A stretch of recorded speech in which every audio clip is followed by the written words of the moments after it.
za Mungu ndipo na baraka zako zilipo. Nafasi yako mbele za Mungu ndipo na uwepo wa Mungu ulipo. Nafasi yako mbele za Mungu ndipo na kibali chako kilipo. Nafasi yako mbele za Mungu ndipo na mafanikio yako yalipo. Ndege, nichukulie mfano wa samaki. Samaki yeye anaishi kwenye maji.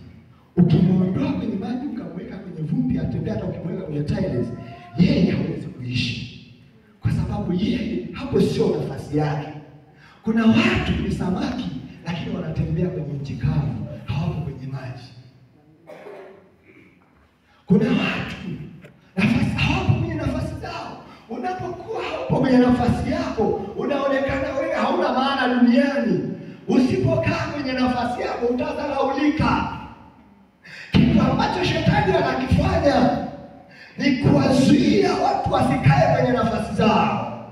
Adam na Hawa walipowekwa kwenye ile bustani, Mungu alikuwa na utaratibu wa kuwatembelea jioni, kila siku napenda kuongea nao. Lakini siku moja nyoka akamwendea. Tunasoma sura ya 3, Mwanzo sura ya 3.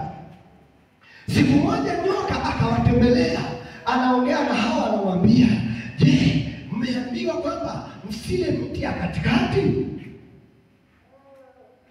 Anamjibu, ndio, tumeambiwa tusile kwa sababu tukila tutakufa. Yule nyoka anamwambia, anawadanganya, hakika mtakufa.